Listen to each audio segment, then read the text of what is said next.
கோவில் மாநகரம் மதுரையில் தமிழிசை சங்கம் ராஜா முத்தையா மன்றத்தில் பெருந்தலைவர் காமராஜரின் நினைவை போற்றும்படியாக அவரது பிறந்த தின விழா சிறப்பு நிகழ்ச்சி நடைபெறுகின்றது. மதுரையில் எண்ணிலடங்கா வரலாற்று சிறப்புகள் இருக்கின்றது. அதற்கு மற்றொரு வாய்ப்பாக சென்னை தொலைக்காட்சி நிலையம் பெருந்தலைவர் காமராஜரின் சிறப்பு நிகழ்ச்சியை நம் ஊரில் வந்து நடத்துவது மற்றும் ஒரு சிறப்பு. நாமும் அவர்களோடு சேர்ந்து இந்த அரங்கத்துள் காமராஜரின் புகழை பாடுவோம். வாழிய என்று பாடும் வார்த்தைக்கு வலுவுண்டானால் ஆழியும் மலையும் போல அவர் புகழ் வாழும் வாழும். எனவே நேயர்களே, இதோ அரங்கத்துள் செல்வோமா?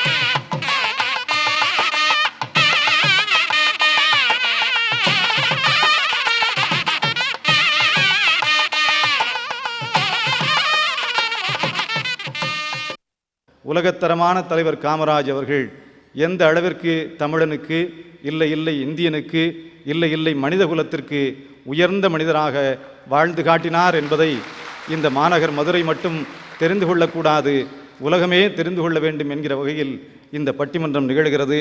தலைவர்கள், அரசியல் பெருமக்கள், வணிக பெருமக்கள், மாநகர் மதுரைக்கு பெருமை சேர்த்தவர்கள் என்று எல்லோரும் இருக்கிறீர்கள்.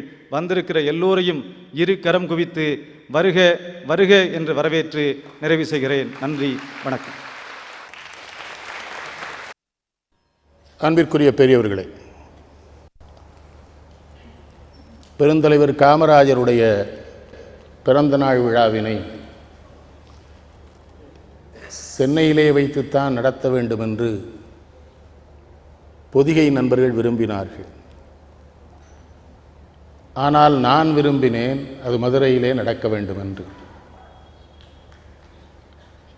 அதற்கு முக்கிய காரணம், பெருந்தலைவர் காமராஜர் திருநெல்வேலி மாவட்டத்திலே பிறந்தவர் என்பதுதான்.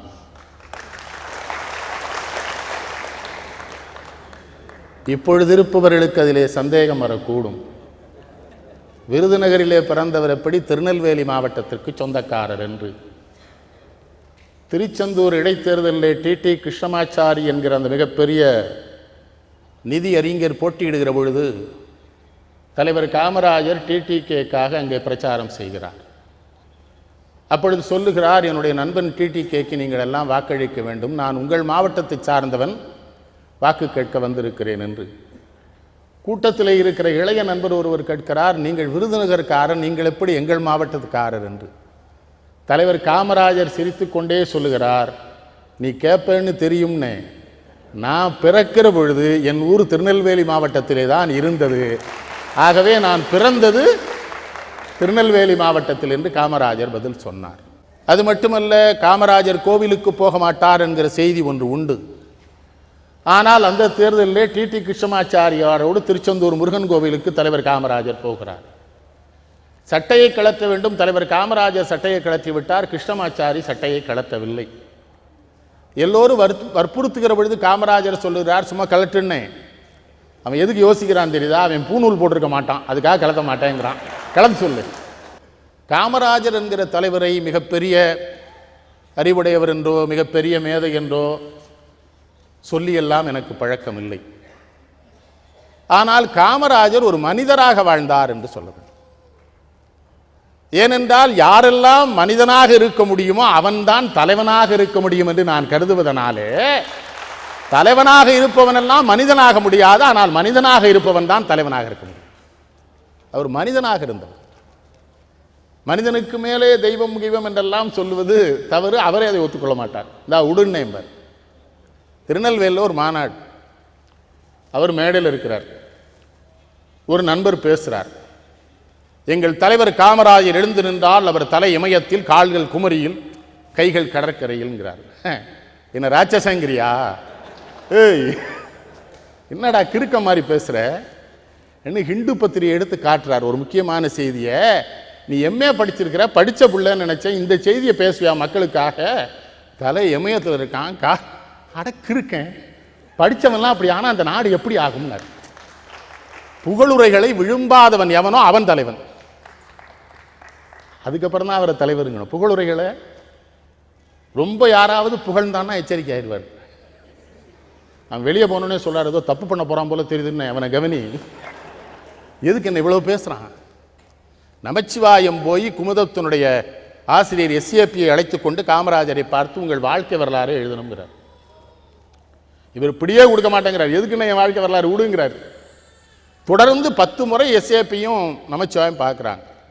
சரி எழுது அப்படின்ட்டு எஸ்ஏபிட்ட சொல்கிறாரு. முன்ன கூட்டியே அவன்கிட்ட எழுதி வாங்கி வச்சுங்க எல்லாத்தையும். இடையில ஏதாவது ஒரு வாரம் வரலன்னு வைங்களேன், நான் ஆட்சியில் இருக்கிறேன், உங்கள் பத்திரிகைக்கு எனக்கு ஏதோ தகராறுன்னு எழுதிடுவான்னு ஊரில் ஏதாவது சொல்லிடுவான், முதலே வாங்கி வச்சுங்க. அப்புறம் நமச்சிவாயத்திட்ட சொல்கிறாரு, எழுதுன்னு நீ எழுதுறத படிக்கிறவன் என்னை காக்காவை பிடிக்க எழுதுறேங்கிற மாதிரி இருக்காமல் எழுது. என் ஃபிகரை பெருசாக காட்டணுங்கிறதுக்காக மற்ற யாரையும் டிஸ்ஃபிகர் பண்ணிடாத. ரொம்ப கலர்ஃபுல்லாக எழுதாத. உனக்கு தான் தெரியுமே நான் கலராக கிடையாது. ரொம்பலாம் பரபரப்பா எழுதிடாத. எங்கேயாவது என்னை ரொம்ப உயர்வாக காட்டணும்னு பொய் எழுதிடாத. நான் சரி பார்ப்பேன்னு நீ எழுதுனதை பூரா என்கிட்ட கொண்டு கொடு, நான் சரி பார்த்துட்டு எஸ்ஏபிட்ட கொடுக்குறேன்னா சரி எழுது. யாரையும் குறைச்சி எழுதிடாத. என்ன தலைவர்? நான் 1946 பெரியவர் ராஜாஜிக்கும் இவருக்கும் அரசியல் ரீதியிலே வேறுபாடுகள் இருக்கிறது என்பதனை மனதிலே வைத்துக் கொண்டு ஈரோட்டிலே ஒரு வரவேற்பு உரை வாசித்தளிக்கிறார்கள் பெருந்தலைவர் காமராஜருக்கு. அந்த வரவேற்பு உரையில ராஜாஜியை தாக்கி வரிகள் வருகிறது. எழுந்திருக்கிறார். நிறுத்துன்னு என்ன எழுதியிருக்கிற? அவர் வயசென்ன, உன் வயசென்ன? அவர் என்ன தியாகலாம் பண்ணியிருக்கான்னு உனக்கு தெரியுமா? விடுன்னு. எனக்கு அவருக்கு 1000 பிரச்சனை இருக்கும் அண்ணன் தம்பிக்குள்ள. இதெல்லாம் எழுதுறியா? வை. இது நான் படித்தது, நான் பார்த்தது நாகர்கோவில் நாகராஜா திடல்ல. ஜெயகாந்தன் பேசிட்டு போயிட்டாரு, கண்ணதாசன் பேசிட்டு போயிட்டாரு. இவர் வருகிற நேரம் சின்ன அண்ணாமலை பேசுறாரு. இவர் சின்ன அண்ணாமலை என்ன பண்ணாரு? இந்த ராஜாஜின்னாரு. சட்டை பிடிச்சிட்டாரு. இவர் நிறுத்துன்னு. அவரை நீ என்ன பேச போற? நீ யாரா அவரை பேசுறதுக்கு? உட்கார்றா. எந்திரிச்சு வந்து சொன்னாரு. பெரியவர்னே, வைஸ்ராயா இருந்தவர், உலகத்தில் இருக்கிற 10 புத்திசாலி அவர் ஒரு புத்திசாலின்னு. ஏதோ கோபம்னே, பெரிய ஆட்களுக்கு கோபம் வந்தா நம்மளை திட்டக்கூடாதா? அக்கா நீ இவன் கிறுக்கெல்லாம் பேசுவான், நான் பார்த்துட்டு பண்ணா அவர் பாட்டு பேசட்டும். அவரெல்லாம் அடுத்தவங்களை பேச தப்பா பேச அனுமதிக்க மாட்டார். அது மாதிரி போலித்தனமான பெரிய வீர உரையெல்லாம் அவர்கிட்ட சாதாரணமாக பேசுவார். திருநெல்வேலியில் பேசுகிறாரு ரொம்ப சாதாரணமாக. சோறு பொங்கி வச்சிட்டோம்னு பருமாற வந்திருக்கிறான்னு பார்த்து பருமாறு, என்ன நிறைய கட்டை வெந்திருக்குன்னாரு. புரியுதா? விடுதலை போராட்ட வேள்வியிலே எத்தனை வீரர்கள் இந்த மண்ணிலே வெந்து போனார்களோ அவர்கள் ஒரு தலைவன் அவனுக்கு தெரிஞ்ச ஓமையில சொல்றான், டே நிறைய கட்டை வெந்திருக்குதா, அதுல தான் சோறே வந்திருக்குதுன்னு. அந்த வெந்த கட்டைகளை நினைவில் வச்சுக்கிட்டு பருமாறு. அதுல என்ன அர்த்தம்? என்ன அர்த்தம் தெரிகிறதா? அந்த அந்த பகிர்ந்து வழங்குவதிலே தவறு வந்துடக்கூடாது, பார்த்து செய். அப்புறம் சிரிச்சுக்கிட்டே சொன்னாரு, இந்த ஆனை சோறு சாப்பிடுது இல்லை, அதில் உதிர்ந்துரும்னு, அதை எத்தனை ஜீவராசிகள் சாப்பிடுது, அப்படித்தான் நான் பணக்காரன்ட்ட சொல்கிறேன்னாரு. அவருக்கு தெரியாது இது புறநானூற்று பாட்டுன்னு. ஒரு புறநானூறு படிக்கல, ஆனால் அவர் சாதாரணமாக சொல்கிறாரு புறநானூற்றில் இவனும் எழுதியிருக்கான். அப்போ தான் நினச்சேன், புறநானூறு எழுதுகிற காலத்திலேயும் காமராஜரை போன்ற தமிழர்கள் தமிழ்நாட்டிலே உயிரோடு இருந்திருக்கிறார்கள் என்று எனக்கு அப்படி தோணுச்சு. அப்பவும் தமிழ எதுக்கு பெரியார் அவரை போய் பச்சை தமிழங்கிறாரு? புவனேஸ்வரத்தில் அகில இந்திய காங்கிரஸ் கமிட்டி மாநாடு, இவருக்கு ஹிந்தி தெரியும், மறந்துடாங்க, காமராஜருக்கு எல்லா மொழியும் தெரியும். ஆனால் அங்கே புவனேஸ்வர மாநாட்டுக்கு ஒரு போறாரு, எப்படி அதே வேட்டி அதே சட்டை ஒரு துண்டு, சகோதர சகோதரிகளைங்கிறார். அங்கே ஒரு 20 நிமிஷம் பேசுகிறார். பத்திரிகைக்காரர்கள் ஒரு நெருங்கிய நண்பர்கள். ஒரு நல்ல அரசியல் தலைவனுக்கு இலக்கணம் பத்திரிகையாளரோடு இருக்கிற நட்பு. பத்திரிகைக்காரங்க வடநாட்டு கிராமவாசிகிட்ட போய் கேட்குறாங்க, அந்த ஆள் என்ன பேசினார்னு உனக்கு புரிஞ்சுதா, நீ கை தட்டுறேங்கிறாரு. அங்கே ஒரு விவசாயி சொல்லியிருக்கிறான் பதில், அவன் என்ன பேசுறான்னு தெரியல, ஆனா எங்கால் ஒருத்தன் இந்த இடத்துல இருந்து பேசுறான்னு எங்களுக்கு தெரியுதுடா, அதுக்கு கை தட்டணும். இவன் எங்காலு அது தெரியுது. எங்காவது பேசுனா எங்களுக்கு தானே பேசுவான். இது அவன் என்ன பேசுவான் எனக்கு என்ன தெரியணும். தான் காமராஜ். சோவியத் ரஷ்யாவுக்கு போனார். சூட்டு போட்டுலாம் போட்டாரா? இதே வேட்டி, இதே சட்டை, இதே தொண்டு. ஆர்வி கட்டுறான் போய் கேட்டுக்கிறாரு. ஒரு டெய்லரை கூட்டு போயிருக்காரு ஆர்வி. என்ன ஆர்வி என்னான்னு இருக்கிறாரு. இந்த சூட்டுலாம் தைக்கணும்னு. எதுக்கு? ரஷ்யாவுக்கு போகணும். எப்போ நீ தானே போட்டுக்காது, நீ போட்டுக்க, எனக்கு வேணான்னு. நான் இப்படியே வர்றேன். ரஷ்யாவுக்கு அப்படி தானே போனார். பல்கேரியா போனார். அந்த சோவியத் நாடுகள், எல்லா நாடுகளும் சோசியலிஸ்ட் நாடுகளுக்கு போனார். எங்கேயுமே ஆடை அலங்காரம், வேறு மாற்று அலங்காரம், கோட்டு சூட்டு ஒன்றுமே. டெல்லியில் கூட அந்த பனியில் எனக்கு தெரிஞ்ச அந்த வேட்டி சட்டை துண்டு தான். எப்போமாவது ரொம்ப குளிர் இருந்தால் ஒரு சால்வையை போத்திக்க, தோரணை கிடையாது. பெரிய ஆடம்பரம் வரவேற்பு பிரச்சனைனா கோவப்படுவார். 1968 திருநெல்வேலிக்கு வரார். தோற்று 6 மாதம் கழித்து. நான் நகர காங்கிரஸ் கட்சி செயலாளர். நான் மைக்கில் விளம்பரம் பண்ண பையங்களுக்கு என்ன எழுதி கொடுத்தேன் தெரியுமா? உண்மை பேசுகிறது, சத்தியம் பேசுகிறது, நேர்மை பேசுகிறது, நாணயம் பேசுகிறது, தலைவர் காமராஜர் பேசுகிறார். இவர் வந்து இறங்கின உடனே அவரே கட்டின அரசினர் விடுதி தங்குறாரு. முதல் கேள்வி கேட்கிறார் மாவட்ட தலைவர்கிட்ட, யார் ஊருக்குள்ள கூட்டம் போட்டதுன்னு நினைக்கிறார். ஆத்து மண்ணில் தானே போடணும். நீ ஊருக்குள்ள போட்டா மக்களுக்கு இடைஞ்சலா இருக்கும்லான்னு. ஆத்துல போட்டா தானே கேட்கிறவன் மட்டும் வருமா, மக்களுக்கு துன்பம் இருக்காது. யார் போட்டது அப்படின்னு மாவட்ட தலைவர் சும்மா இருக்கணும்ல. இந்த பையன் தான்ட்டார் நம்ம. நான் வெளியே ஓட்டு ஏதாவது பிரச்சனை ஆயிரும்னு. முதல் நாள் இரவு அவருடைய 67வது பிறந்த நாள் அன்றைக்கு நாங்கள் ஒரு பெரிய கொடி கம்பம் போட்டிருந்தோம். அதில் சீரியல் பல்பெல்லாம் கட்டியிருந்தோம். இவர் வராருன்னு அது அருந்து விழுந்துருச்சு. மேலே போய் யார் கட்டுறது? 67 அடி உயரத்தில் முருகன் ஒரு பையன் என்ன பண்ணார், வாயில் அந்த உயர கவி மலமலன்னு மேலே ஏறிட்டார். மேலே ஒரு குறுக்கு கம்பி கொடுத்துருந்தோம். ஏறி அந்த கட்டிட்டு கீழே வந்தார். இந்த வந்தே மாதரம்ங்கிற கோஷத்துக்கு உண்டான அந்த அந்த மரியாதை ஒரு 300 பேர் சத்தம் போட்டோம். இறங்கினான்.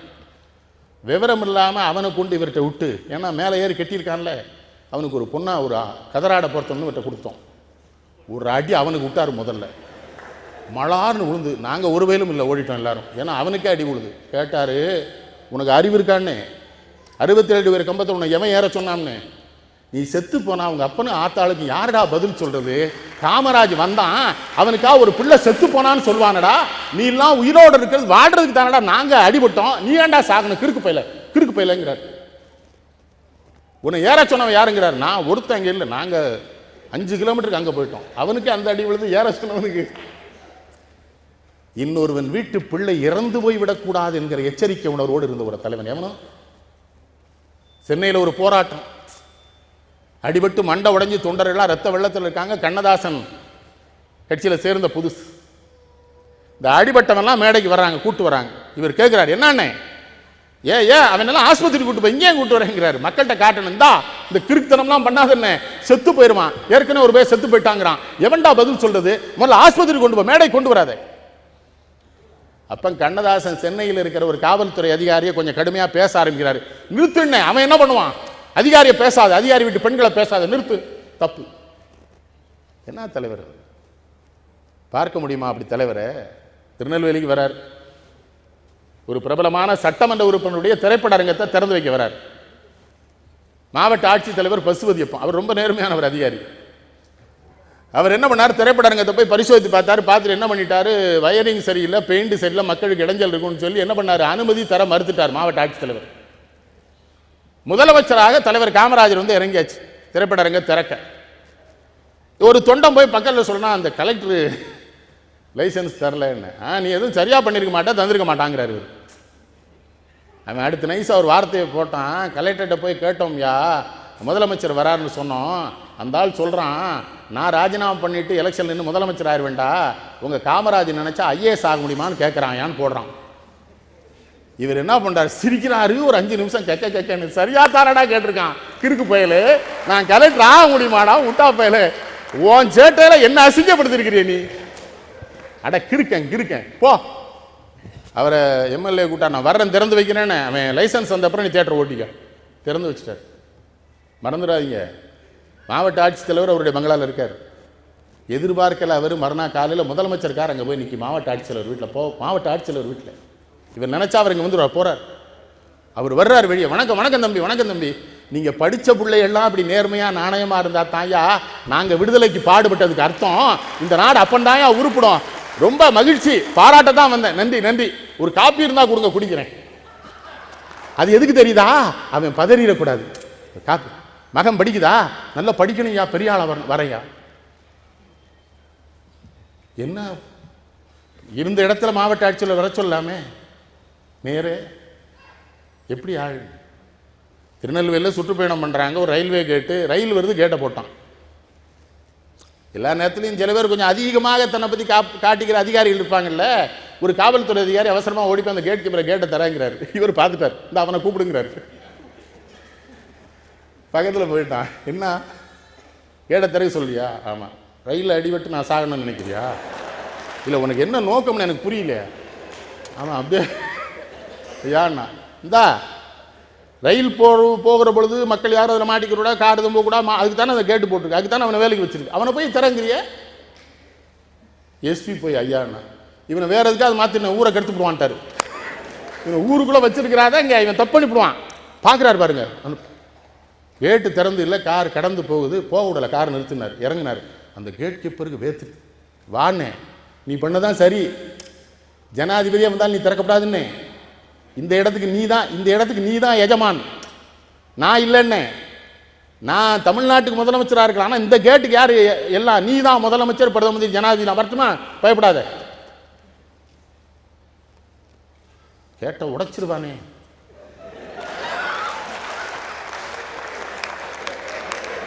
இது வெளியேன்னா வேற, இது பொதிகை, ரொம்ப எச்சரிக்கையாக பேசணும். இது அரசினர், அது வேற சிரமமாக.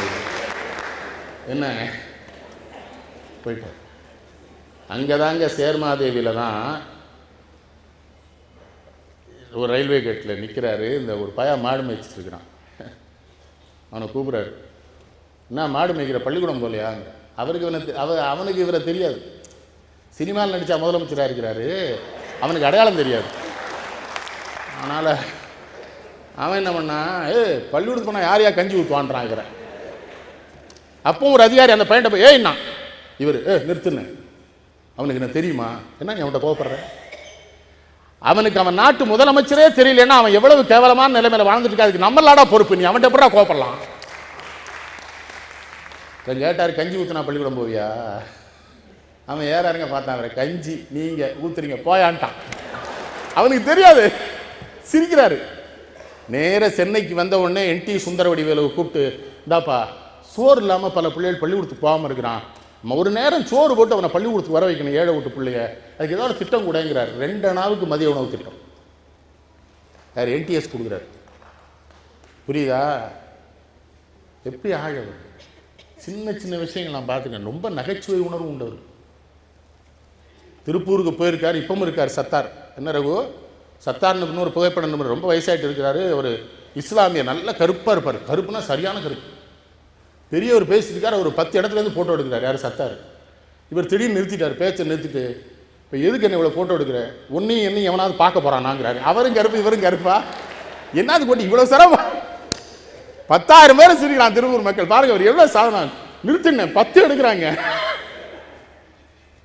அந்த நகைச்சுவை உணர்வு. அது மாதிரி அலைவோசை பத்திரிகை பத்திரிகை அவர்கிட்ட ஒரு சிறப்புங்க. தினசரி பத்திரிகையாளரை சந்திச்சிருக்கிறார், பத்திரிகையாளரோட கலந்து பேசியிருக்கிறார். பல உண்மைகளை பத்திரிகையாளர்கிட்ட சொல்வாராம், மறைக்க மாட்டார். எல்லாம் சொல்லிட்டு அந்த அந்த அந்த அவங்க 2 பேருக்கும் இந்த நேர்மையான தொடர்பை பாருங்க. எல்லாம் முடிச்சுட்டு கடைசியில் சொல்வாரா, எப்பா எதுவும் பத்திரிகையில் போட்டுறாங்கன்னு பாரு. ஒருத்தரும் போட மாட்டாங்க. இந்த கட்டுப்பாடு. ஐயா அந்த செய்தி வேணாமே, நான் சொல்கிறேன் அப்போ போடு. அப்போ ஒரு தடவை எல்லா நிருபர்களும் போனால் இந்த அலைவோசை நிருபர் என்ன பண்ணியிருக்காரு, அவசரமாக நாற்காலி எடுத்து ஒரு பக்கத்தில் உட்காரணும், நாற்காலி எடுத்து இருந்த ஒரு டேபிளில் தட்டி தடுமாறி கிடுமாறி விழுந்த உடனே ஒரு சிரிச்சு கேட்டுருக்காரு, என்ன அலை ரொம்ப வேகமாக அடிச்சிருச்சான்னா அலை. அப்புறம் இன்னொரு நிருபர் சொல்லியிருக்காரு, ஐயா கள்ளு கடையெல்லாம் திறந்துடலான்னு. எதுக்குன்னு? உணவு பற்றாக்குறை தீர்ந்துடும் இருக்காரு. அது எப்படி தீரும்னு இருக்காரு. கள்ளு குடிச்சிட்டானா பசிக்காதுன்னு இருக்கிறாரு. அது உனக்கு எப்படி தெரியும்னு இருக்காரு. அது உனக்கு எப்படி சொல்லு. என்ன ஒரு அற்புதமான தலைவர். நேர்மை நாணயம் ஒழுக்கம்லாம் அவருக்கு பெறப்போறவன். ஒரு தலைவன் என்பவன் தன்னோடு இருப்பவன் பாராட்டப்படுகிற பொழுது தாயை போல அதை கண்டு மகிழ வேண்டும். இந்த பொழுதை பெரிதுவக்கும் தன் மகனை சான்றோன் என கேட்டதாய்னு வள்ளுவ பேராசான் சொன்னானே. அவர் இதே மதுரையில் தான் பேசும்போது சொல்லியிருக்கிறார், இந்த என்னையே பாராட்டாதாங்க, என்ன இந்த கக்கனை பாராட்டுங்க, ஏழை தாழ்த்தப்பட்டவன் பொண்டாட்டி பிள்ளையோட நேர்மையா இருக்கான்னு. எனக்கு தான் பொண்டாட்டி பிள்ளை கிடையாது, இருந்தா எவனாவது தப்பு பண்ணி தொலைச்சிருப்பான். பொண்டாட்டி பிள்ளையோட நேர்மையா இருக்கிறான், அவனை பாராட்டு. அவருக்கு என்ன ஒரு உணர்வு இருந்தால் முதல்ல இந்து அறநிலையத்துறை அமைச்சராக பரமேஸ்வரன் ஒரு தாழ்த்தப்பட்டவரை போட்டார். ஏன் தெரியுமா? வைத்தியநாதையர் மதுரையில் வைத்தியநாதையர் தானே கூட்டு போனார் கோயிலுக்குள்ளே முதல்ல தாழ்த்தப்பட்டவர்களை. அதுக்கு தேவர் முழு பாதுகாப்பு கொடுத்தாருல வைத்தியநாதையருக்கு. பிரச்சனை வரும்னு முத்துராமலிங்க தேவர் தான் நான் ஆள் தரேன், நீ கவலைப்படாத கூட்டு போன்னு சொன்னார். கேட்டிங்களா? அந்த அந்த இந்த மதுரையில் தான் அது நடந்தது.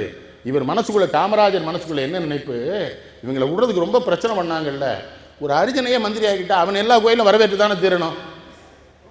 பரமேஸ்வரன் அவர் நேர்மையாக இருந்தது யாருங்க? நான் காமராஜரை பற்றியே சொல்ல வேண்டாம், அவர்கிட்ட அமைச்சர்களாக இருந்தவங்களை சொன்னாலே போதும் அவர் நேர்மை தெரியும். கக்கன் இந்த ராஜாஜி அரசினர் மருத்துவமனையில் பொது மக்களோடு தானே படுத்து கிடந்தார் நோயாளியா. 1963 என் தலைவர் காமராஜர் சொன்னாரா புரட்சி தலைவர் எம்ஜிஆர்? அவர் தானே கக்கனுக்கு எல்லா வசதியும் பண்ணார். 63 எம்ஜிஆர் என்ன சொன்னார்? என் தலைவர் காமராஜர்னார். காமராஜர் பிறந்த நாளில் வேணாம், அது பெரிய சர்ச்சை. 63 சொன்னார் எம்ஜிஆர். அதனால தான் எம்ஜிஆர் எவரை தன் தலைவனாக தன் மனதிலே நினைத்திருந்தாரோ அந்த தலைவன் கொண்டு வந்த மதிய உணவை சத்துணவாக மாற்றினார் எம்ஜிஆர். அதை மனசிலே வச்சிருது. காமராஜ் மேல இருந்த பற்று. என்ன தலைவர் தோத்து போயிட்டார் 67. பார்க்க போறவன்லாம் அழுறான், அவர் சிரிச்சிட்டு இருக்காரு. என்னையா தோத்துட்டீங்கன்னு? இதுக்கு தானே ஜனநாயகம் கொண்டு வந்தோம், இதுக்கு தானே சுதந்திரம் வாங்கினோம், நம்ம தேர்தல் நேர்மையாக நடத்திருக்கோங்கிறது நான் தோத்தலே தெரியுதா இல்லையா? உட்ரா போ, தோத்துட்டோம். ஐயா வெடி போடுறாங்க ஐயாங்கிறான் ஒருத்தன் போய். ஏன்னா காமராஜர் வீட்டுனாலே வெடி போடுறாங்க, உள்ளே போய் சொல்கிறான், சிரிக்கிறாரு. போன தடவை நீ போட்ட இல்லை, இப்போ அவன் போடுறான். நான் முதல்ல சொன்னேன், மனுஷனாக இருந்தால் தான் இதெல்லாம் சொல்ல முடியும். ஏன்னா நீங்கள் மனுஷங்களை பூரா மனுஷங்களாக நினச்சிடக்கூடாது. நீ எது நினைக்கலாமா? அப்படி கூடவே கூடாது இல்லையா? ஒரு சாமியார் இருந்து இப்படி தான் வடலூரில் போகிறவனெல்லாம் அந்த நரி போதுன்னு இருக்கான் ஒரு ஆளை. இது புலி, இது சிங்கம்னு. வள்ளலார் போகும்போது அந்த ஒரு மனுஷன் போகிறான் இருக்கான். வள்ளலார் போகும்போது அவர் மனுஷன். உடம்பால் மனுஷன் பார்த்துடக்கூடாது, உள்ளத்தால். எப்படி ஆழவர்? பத்திரிகையாளர்கிட்ட இருக்க தொடர்பு பெருசு இல்லை. பெரம்பலூருக்கு வராருங்க, ஒரு புகைப்பட நிருபர் கூட்டத்துக்கு வந்து புகைப்படம் எடுத்துட்டு இருக்கிறாரு. இவருக்கு என்ன நினைவு பாருங்க, பேச போனவர் பக்கத்தில் கூட்டு அந்த போட்டோகிராஃபர் சுந்தரம் இருக்கான், கூட்டுவா மேடைக்கு இருக்காரு. சுந்தரத்துக்கு என்ன பையன், நம்ம ஏதோ தப்புட்டோம் போல அதிகமாக போட்டோ எடுத்தா சத்தம் போடாரு, எதுக்கு கூப்பிடான்னு சொல்லி வந்தா என்ன கையில் காயம்னு ரத்தம் வடிஞ்சுக்கிட்டு போன ஏமா போட்டோ எடுக்க சொன்னான். சுந்தரம் அழுறான். யா பார்த்தேன்னு நான் இங்கேருந்து பார்க்குறேன், ரத்த வடிது என்னடா ஆச்சு அப்படின்னு. இல்லை வரும்போது ஒரு கம்பல் அடித்தா கேமரா வச்சுட்டு போக வேண்டியதானே, நான் இப்போ என்னை எடுத்து ஃபோட்டோ எடுத்தா முக்கியம் தான், இவனை முதல்ல கொண்டு ஆஸ்பத்திரியில் சேரு. கூட வர்ற பத்திரிகைக்காரங்க, போலீஸ்காரங்க அத்தனை பேர் சாப்பிட்ட பிறகு தான் அவர் சாப்பிடுவார். அது காரணம் சொன்னார், நான் சாப்பிட்டேன்னா அவ்வளோ பேரையும் விட்டுருவான்னு. விட்டுருவான் தெரியும்ல அப்படிங்கிற. சேலத்துக்கு போகிறார், சேலம் மாவட்டத்தோட சுற்றுப்பயணம் பண்ணுறார். பல மில் முதலாளிகள் அங்கெல்லாம் சாப்பாடு நடக்குது. வரும்போதே சொல்கிறாரு, பூரா அறக்கண்ணப்பனாக இருக்கானேங்கிறார். நீங்கள் அவர் ஒரு பெரிய பிராணம் படிக்கல, அது படிக்கலாம், அவரை சொல்லுவாங்க, அவர் எப்படி படிச்சிருக்காரு, அறக்கண்ணப்பனாக இருக்கானேன்னு இருக்கார். மாவட்ட தலைவருக்கு புரியல. உடனே சிரிச்சுக்கிட்டே கூட வந்த பையன் சொல்லியிருக்காரு, அவன் வைஷ்ணவன், அவனுக்கு புரியாதுன்னு நினைக்கான்னு இருக்கிறார். இந்த சைவ வைஷ்ணவ வேறுபாடெலாம் அவர் தெரிஞ்சிருப்பார். வைஷ்ணவன் அவனுக்கு புரியாதுன்னு நினைக்கிறேன்னு. அப்போ இவர் என்னன்னு கேட்டுக்கார். ஒன்றும் இல்லைப்பா, கண்ணப்பன் சாப்பாடு வச்சான் சிவபெருமானுக்கு, அவனுக்கு எது பிடிக்குமோ அதான் வச்சானுடைய, சிவபெருமான் சாப்பிடுவாருன்னு நினச்சி வைக்கல. அது மாதிரி எனக்கு சாப்பாடு போடுற பயப்புறம் அவனுக்கு பிடிச்சதை தாண்டா எனக்கு வச்சுக்கிட்டு இருக்கான். ஒருவேளாவது எனக்கு என்ன பிடிக்கும்னு கேட்கல. அதில் ஒரு செய்தி, அதில் இன்னொரு செய்தி என்ன வச்சிருக்கா தெரியுமா? கண்ணப்ப வச்சான் பாரு, வச்சவன் சிவபெருமான்ட்ட எதுவுமே எதிர்பார்க்கல, இந்த பயபுரம் எதிர்பார்ப்புல எனக்கு சாப்பாடு வைக்கிறான்டான் தான் அறக்கண்ணப்பன்னு சொன்னேன். தொண்டை மண்டலத்துக்கு போயிருக்காரு, சீனிவாச படையாச்சி கூட போயிருக்காரு. எப்பா இதெல்லாம் பெரிய ஞானிகள் பிறந்த இடம் இருக்காரு. இவருக்கு ஞானின்னா யாருன்னே தெரியல, யாருக்கு மாவட்டத்துக்கு யாருன்னு இருக்காரு. கீழே இறங்கும்போது அடுத்த மாவட்டத்துக்கு நுழையும் போது, ஏண்டா நாவுக்கரசர் பிறந்திருக்காரு, அப்பர் உனக்கு தெரியலையா?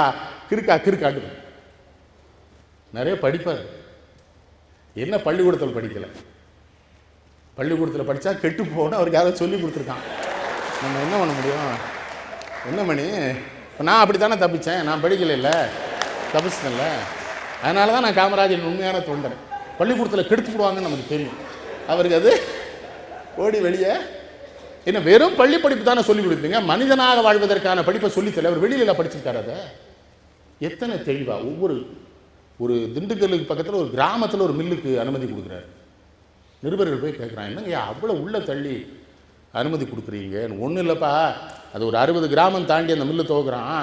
அவனை என்ன பண்ணிட்டோம், திண்டுக்கல்லேருந்து அவனே கரண்ட் எடுத்துக்கிட சொல்லிட்டோம். அதனால் அவன் திண்டுக்கல்லேருந்து போஸ்ட் கேஸ்லாம் நட்டு கரண்ட் எடுத்துக்குவான். அப்புறம் அந்த போஸ்ட்லேருந்து நாங்கள் அந்த 60 கிராமத்துக்கு கரண்ட் கொடுத்துருவோம்ட்டார்.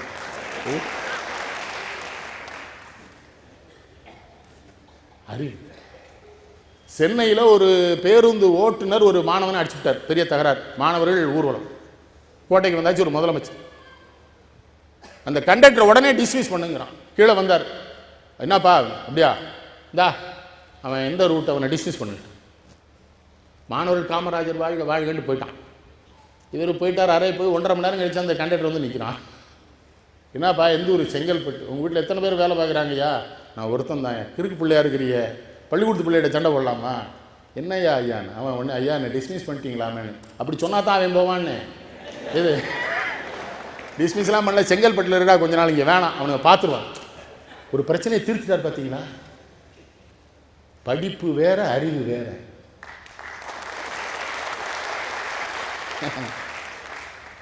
கல்வி தெளிவு தரலாம், அறிவு தராது.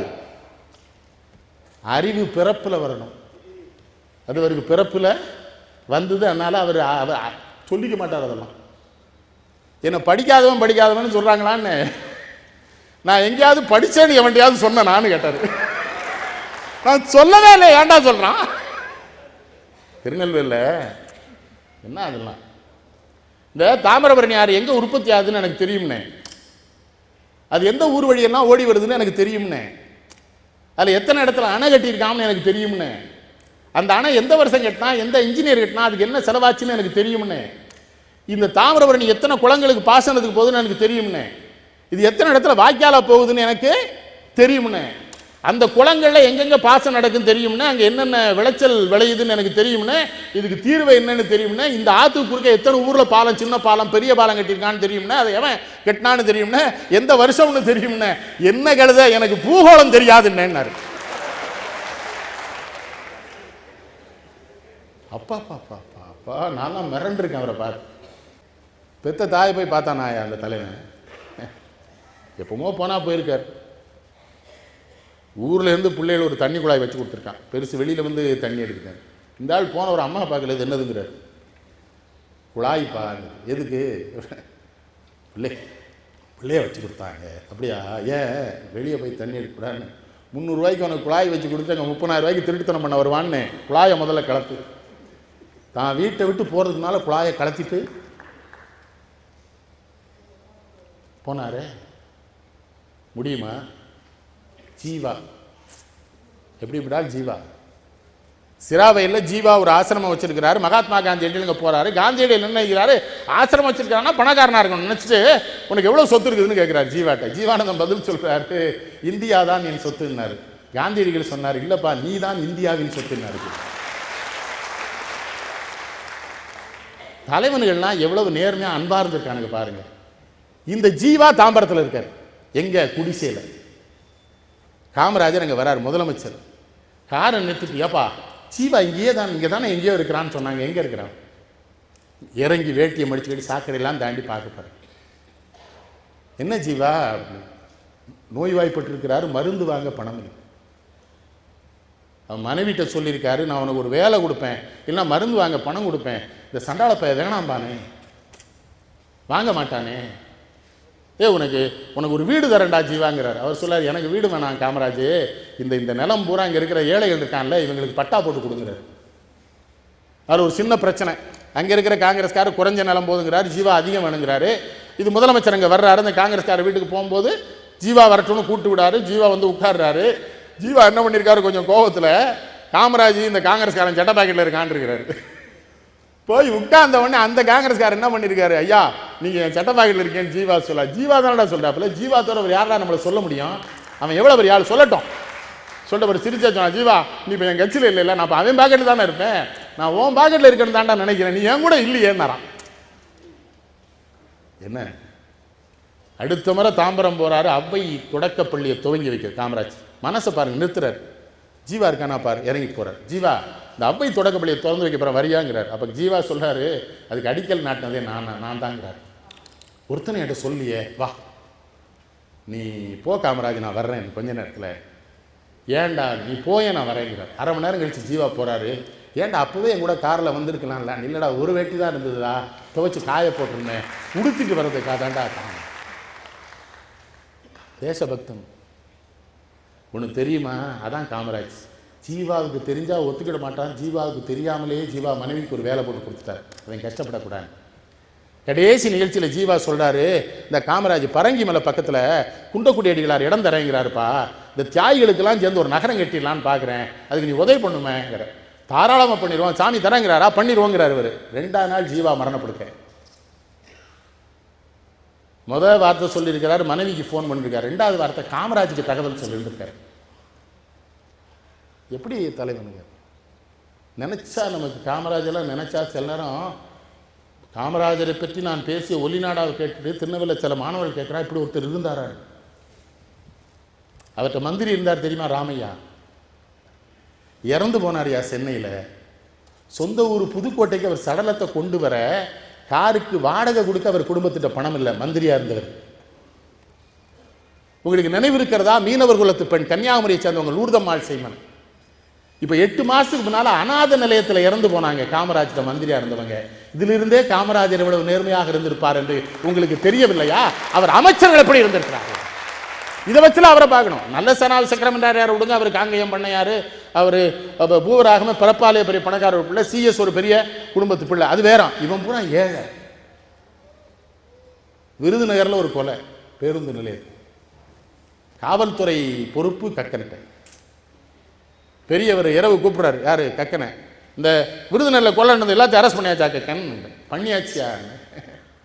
ஒரு பேரை சொல்லி கேட்குறாரு. அவனேங்கிறார். யார் அது? காமராஜருடைய மருமகன், தங்கச்சி மகன். என்னன்னு அந்த கொலை உண்டு கீழே விழுந்த மரண வாக்குமூலத்தில் இவன் பேரையும் சொல்லியிருக்கான்ல, ஏன் கைது பண்ணலங்கிறார். யோசிக்கிறார் கக்கன், நம்ம மருமகன், அதெல்லாம் தப்பு இல்லையா, நான் அப்போ கைது பண்ண சொல்ல. இல்லை நான் அப்போவே கைது பண்ண சொல்லிட்டேன், அவனை கைது பண்ணிட்டாங்க, இனிமேல் இப்படி தப்பு பண்ணாதீங்க. யாரு? மருமகன். அதை விட சிறப்பாக அந்த மருமகனை கூட்டு ஒரு பெரிய பேருந்து உரிமையாளர் அங்கே போயிட்டார், ஒரு ஒரு ஒரு வழித்தடத்தை வாங்குறதுக்கு. காமராஜ் அந்த வழித்தடத்தை வேற யாருக்கும் கொடுத்துட்டார். கொடுத்து 1 வாரம் கழிச்சு அந்த பேருந்து உரிமையாளர் கூட சொல்றாரு, அங்கே நீ தான் பஸ் ஓட்ட முடியும்னு எனக்கு தெரியும்னே, ஆனால் நீ அவனை கூட்டு வந்த பார்த்தியா, அதுக்கு தான் நான் அவனை கொடுக்கல. நீ எங்கே தப்பு பண்ண பார்க்குறிய, நீயும் கெட்டு அவனையும் கெடுக்க பார்த்தேன், அது கொடுக்கல. இப்போ நாமே சென்னைக்கு பார்க்க போனோம் வைங்களேன், இப்போ கோவிந்தராஜன்லாம் இருக்கார், பார்க்க போனோம், இங்கே என்ன பண்ணுவோம், போய் இங்கே வந்தேன் பார், பார்க்க வந்தேன், பார்த்தாச்சுல போன்றுவார். பார்த்தாச்சுல போ. அந்த தங்கச்சி வழி பேரன் ஒரு போய் மெடிக்கல் சீட்டு கேட்டிருக்கான், மார்க் வாங்கியிருக்கியா, மார்க் வாங்கியிருக்கியான்னு. மார்க் வாங்கினா இன்டர்வியூவில் சீட்டு கிடைக்கும். போ. விளாத்திகுளம் சுப்பாரெட்டியார், அவங்க அப்பா வந்து பெரிய தியாகி, அவர் ஒன்று, அவர் பேரன் கஷ்டப்படுத்துனா என் கூட வா காமராஜ், அவர் வரவே மாட்டேங்கிறார், கூட்டு போயிட்டான். அது தியாகி எப்படி ஆளா, இவர் கூட நண்பர்னா எப்படி இருப்பார். அவரும் இவர்கிட்ட 1 மணி நேரம் பேசியிருக்காரு, பேரனை பற்றியே சொல்லலை. வருத்தமா காமராஜ் இருக்காரு. காமராஜ் கேட்டுக்காரு, ரெட்டியார் எதுக்கு வந்த, என்ன பேரை வெளியே நிற்கிறானாங்கிறாரு சிரிச்சுக்கிட்டு. என்ன சீட்டு கேட்டானா? ஆமாம். என்ன சொன்னேன்? மாட்டேன்னு சொன்னேன்டா, வம்புடிச்சு கூட்டு வந்துட்டான், வருத்தமாட்டார் அவர். வெளியே வந்தால் பேரன் சொன்னா, நீ பேசினியா இல்லை அவர்கிட்ட? அவன்கிட்ட எங்கடா பேச, எல்லாம் அயோக்கியத்தனை தப்பு, நீ என்னை கூட்டு வந்தே தப்புங்கிறாரு கிழமை. நீங்களாம் என்னையா ஆளுங்க. தஞ்சாவூரில் கும்பகோணத்தில் ஒரு தேவர் காமராஜுக்கு ரொம்ப உண்மையானவர். நேரம் வந்தால், காமராஜ் வீட்டில் கல்யாணம் வச்சுருக்கேன் வந்துட்டாங்கிறார். கல்யாண வீட்டுக்கு வரதுக்கு தான் நான் முதலமைச்சராக இருக்கு, நான் போடான்ட்டார். அவருக்கு ரொம்ப வருத்தம். என்னடா அப்படி சொல்ல, போடா முதலமைச்சர்னா கல்யாண வீட்டுக்கு வருதா போன்ட்டார். ஆனால் கல்யாணத்தன்னைக்கு காலையில் முதலமைச்சர் கார் அவர் வீட்டு வாசல் நிற்கும். அவர் வெளியே ஓடி வந்து ஒரு வரமாட்டேன்னு சொன்னேன். என்னடான்னு உடனே சொல்றாரு, நான் வரேன்னு சொன்னேன்னா கடன் வாங்கி பெரிய மண்டபம் பார்ப்பேன், கடன் வாங்கி செலவு பண்ணுவேன், உன்னை கஷ்டப்படுத்துறதுக்காக நான் உனக்கு நண்பனாக இருக்கிறேன், வந்துட்டல வா சோறு போடு. சோறு போடுங்கிறதோட நிறுத்தலை, எவ்வளோ பெரிய மனுஷன் பாருங்க. பிள்ளைகளை ஆசீர்வாதம் பண்ணுங்கிறாரு. எல்லாம் கல்யாணங்கள்லாம் நான் பண்ணணும்டா, நான் பண்ணக்கூடாடா, இருக்கா வாடா, என்னை கூப்பிடாடா. மனுஷன் அதான் முதல்ல சொன்னேன். கல்யாணம் பண்ணலைங்கிற நினைவு ஒரே ஒரு முறை தான் அவருக்கு வந்தது. அடிபட்டு கிடந்தார்ல, அப்போ தான் சொன்னார், வீட்டில் பொம்பளை பிள்ளைகள் இருந்தால் மஞ்சப்பத்து கிஞ்சப்பத்து அரைச்சி போட்டு காயப்படுத்திட்டுப்பா, அவங்க டாக்டர்கள் அறுத்து கட்டிட்டான்ட்டார். டாக்டர்கள் எப்படியா தப்பாக ஒரு வரி வருமா வாயிலிருந்து? தப்பான செய்தி ஏதாவது சொல்வாரா? அம்பாசமுத்திரத்துக்கு வந்திருக்கிறார், அரிஜனங்கள் போய் வணங்குறாங்க, என்னப்பா அப்படிங்கிறாரு, எங்களுக்கு ரோடு வேணுங்க. அப்படியா அப்படியா, இந்த ரோடு போடக்கூடாதுங்கிறதுக்கு ஒரு இன்ஜினியர் இருப்பான், அவனை கூப்பிடுங்கிறாரு. எது கிண்டலை பார்த்தீங்களா? அந்த இன்ஜினியர் வந்துட்டார். இந்த அவன் ஏதோ ரோடு கேட்குறான். உடனே அந்த இன்ஜினியர் சொன்னார், இல்லைங்க நம்ம போட முடியாது, நீ சொல்வேன்னு சொன்ன அவங்கள்ட்ட, போட முடியாது. பார்த்தியா சொல்லிட்டான் பார்த்தியா அப்படிங்கிறாரு. எல்லாரும் சிரிக்கிறானுங்க. என்னடா அவர் சொன்னார், இன்னும் ரோடு போடுறதுக்கு தாண்டா வச்சிருக்குது, வந்தவொடனே வந்தானே முடியாதுன்னு ஏன் சொல்கிறேன். இல்லையா அது பஞ்சாயத்துக்கு சொந்தமான இடம், நம்ம போட முடியாது அவ்வளோதானே. ஆமாம், இந்த பஞ்சாயத்து தலைவர் திருமலை தேவர் நிற்பார். திருமலைங்க வா, அஜெண்டா விடு, இந்த இடத்த என்ன பண்ணு, மாவட்ட நிர்வாகத்துக்கு அரசாங்கத்துக்கு மாற்றி கொடு, அங்கேயே எழுதி அவ்வளோ வேட்டி கையெழுத்து வாங்கி, அங்கேயே தாசில்தார் சீலை போட்டு கலெக்டரை கூப்பிட்டு நீ கையெழுத்து போடு, 6 மாதம் கழித்து நான் வருவேன், ரோடு இருக்கணும். முடிவு. சென்னையில் சென்ட்ரல் ரயில் நிலையத்துக்கு எதிராக குறுக்க நடக்க மக்கள் சங்கடப்படுறாங்கன்னு ஒன்று ஒரு கீழே சப்வே போடணும்னு போட்டுக்க, அது மத்திய அரசாங்கத்து அதிகாரி வந்தால் தான் போட முடியும்ட்டான். ஒரு மத்திய அரசாங்கத்து அதிகாரியை பேசி வர வச்சாச்சு. அந்த ஆள் வந்து 2 மணி நேரம் அதுக்கு ஒரு விவாதம்லாம் நடத்தி டீ காப்பிலாம் குடிச்சு கடைசிலன்னு சொல்லிட்டான், போட முடியாதுன்னு இருக்கான். இவர் என்ன பண்ணிக்காரு, எந்திரிச்சேன்னா கொண்டு வேண்டார், உட்காருன்ட்டார்.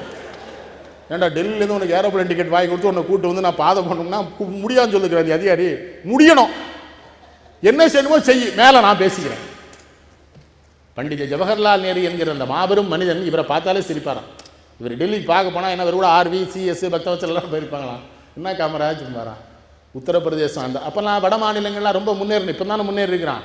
நீங்கள் தமிழ்நாட்டுக்கு பெருமை என்ன தெரியுமா, விமானத்தில் வருகிற பொழுது வெளிநாட்டுக்காரங்க சொல்கிறாங்களா, இந்த சென்னை வந்துடுதுமானா, அந்த ஒளி வெள்ளத்தை பார்த்து காமராஜ் ஆளுகிற இடம் அது, அவ்வளோ லைட்டு தெரியுது பாருன்னு.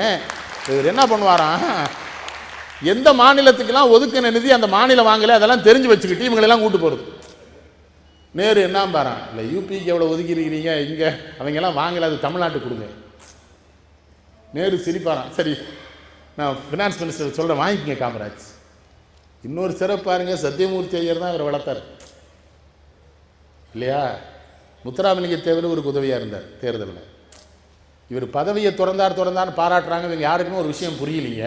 அவர் முதல்ல எந்த பதவிக்கு வந்தார், விருதுநகர் நகரசபை தலைவராக அவரை தேர்ந்தெடுத்தாங்க. அப்போ சிறையில் இருந்தாருங்க.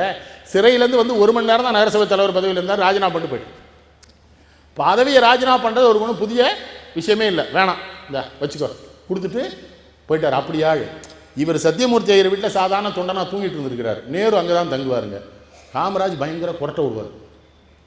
நேரு இரவு எந்திரிச்சிருக்கார், சத்தியமூர்த்தி நான் தூங்கன்னா அவனை எழுப்பி அனுப்பு, அவன் இருக்கக்கூடாது, அவன் யாருன்னு இருக்கிறார். அவர் சொல்லிருக்க, அவன் நல்ல காங்கிரஸ் சொன்ன, அதெல்லாம் இருக்கட்டும், நான் தூங்க முடியல, ஒன்று என்ன வெளியே அனுப்பல, அவனை அனுப்புனார். மறந்துடாதீங்க, தன் உறக்கத்திற்கு இடையூறாக இருந்த காமராஜரை தான் நிரந்தர உறக்கத்திற்கு போகிற பொழுது அவன் கையிலே இந்த தேசத்தை ஒப்படைத்தான் நேரு. முதல்ல உறக்கத்துக்கு இடைஞ்சலா இருந்தவன் இவன் தான் இந்தியாவை உறங்காம பாதுகாப்பான். மறந்துடாதீங்க, ஒரு செய்தி சொல்றேன். NT சுந்தரவடிவேலு சொல்றாரு, 300 குடும்பம் இருந்ததுன்னா ஆரம்பப்பள்ளி, 2000 குடும்பம் இருந்ததா நடுநிலைப்பள்ளி, 5000 பேர் இருந்தானா உயர்நிலைப்பள்ளி, திற பள்ளிக்கூடங்கிறார். சொல்லிட்டு என்ன மனுஷன் பாருங்க, கற்கை நன்றே பிச்சை புகினும் கற்கை நன்றேன்னு தமிழ் சொல்லுது. யாரை சொல்லுது? படிக்கிற மாணவர்கள் பிச்சை எடுத்தாது படிக்கணுங்குது. ஆனால் ஒரு மாநிலத்தின் முதலமைச்சர், ஒரு மிகப்பெரிய விடுதலை போராட்ட வீரன், 6 வருட காலம் வெங்குடுமை சிறையிலே வாடியவன், அந்த தலைவன் காமராஜர் மக்கள் முன்னாலே நின்று சொல்லுகிறான், இது ஆசிரியர்களே நான் உங்களை கெஞ்சி கேட்டுக்கொள்கிறேன், ஏழைகள் உங்களை நம்பித்தான் குழந்தைகளை அனுப்புகிறார்கள், ஆகவே அந்த குழந்தைகளை ஏமாற்றி விடாதீர்கள் ஆசிரியர்களை சொல்லிட்டு அடுத்த வார்த்தை சொல்றான், இவர்கள் பசிப்புணி போக்க சோறு போட வேண்டும், நான் ஊராக வந்து பிச்சை எடுக்க தயாராக இருக்கிறேன், எனக்கு பிச்சை போடுங்கள் கேட்கிறான். இவன் கற்கல, இவன் பிச்சை கற்கிற மாணவர்கள் பிச்சை எடுத்துடக்கூடாது, அவன் அத்தனை பேருக்கு சேர்த்து நான் பிச்சை எடுக்கிறேன்னு சொன்னான்னா அவனை தவிர ஒரு மாமனிதன் இந்த மண்ணில வேறு எவன் வாழ்ந்திருக்க முடியும்? நான் பிச்சை எடுக்கிறேன், அவன் எடுத்துடக்கூடாது. பள்ளிக்கூடத்துக்கு போயிருக்காரு, பணக்கார வீட்டு பிள்ளை ஒரு மாதிரி ஆடை போட்டிருக்கான், ஏழை வீட்டு பிள்ளை ஒரு மாதிரி பார்த்தாரு. உடனே சுந்தரவடிவேலு கூப்பிட்டாரு, எப்பா ஒவ்வொருத்தன் ஆடையிலேயே ஒருத்தனுக்கு ஒருத்தன் வேறுபாடு இருக்குது, பயிலுக்கு மனசில் கஷ்டம் வந்துடக்கூடாது, என்ன பண்ணலான்னு சீருடை கொண்டு வந்தார். எல்லாரும் ஒரே மாதிரி துணி, ஒரே மாதிரி சட்டை, வேற எதுவும் வந்துடும்ல, என்ன பிரச்சனை? எப்படி தலைவர்? எத்தனை நிகழ்ச்சியில் எனக்கு பார்க்க முடியல, இப்பெல்லாம் பார்க்க முடியாது. மகாத்மா காந்தியை நம்பினார் ஒன்று, நேருவை ஏற்றுக்கிட்டார். வித்தியாசம். உலகத்தில் இந்த நாட்டில் தானே அதிசயங்களே நடந்திருக்குது. உலக நாடுகள் முழுவதும் அந்தந்த நாடுகளிலே விடுதலை போராட்டத்திற்கு தலைமையேற்ற தலைவர்கள் தானே அந்த நாட்டிலே முதல் தலைவர்களாக வந்திருக்கிறாங்க. செஞ்சினத்தை எடுத்துக்கிடுங்க, மாசத்துக்கு லீ சோக்கி அவங்க தானே வந்தாங்க. ரஷ்யாவில் லெனின் வந்தார், பிரான்ஸில் டிட்டோ வந்தார், இந்திய துணைக்கண்டத்திலே மட்டும்தான் இந்த விடுதலை போராட்டத்திற்கு தலைமை தாங்கியவன் எவனோ அவன் ஒதுங்கி கொண்டான். அவன் ஒதுங்கி கொண்டு என்னுடைய வாரிசாக நேரு இந்த இடத்திலே இருப்பான் என்றான். உலக வரலாற்றிலேயே பதவிகளை துறப்பதற்கும் பதவிகளை துச்சமாக மதிப்பதற்கும் மனிதர்களுக்கு தொண்டு செய்வதுதான் பெருமை என்று சொல்லித் தருகிற ஒரு மிகப்பெரிய அரசியல் வழிகாட்டுதலை தேசத்தந்தை காந்தியடிகள் செய்தார் என்றால் அதை பின்பற்றியது பெருந்தலைவர் காமராஜர் ஒருவரே இந்த நாட்டிலே. எனக்கு பதவி வேணாம், அடுத்தவனை வச்சுப்பார்.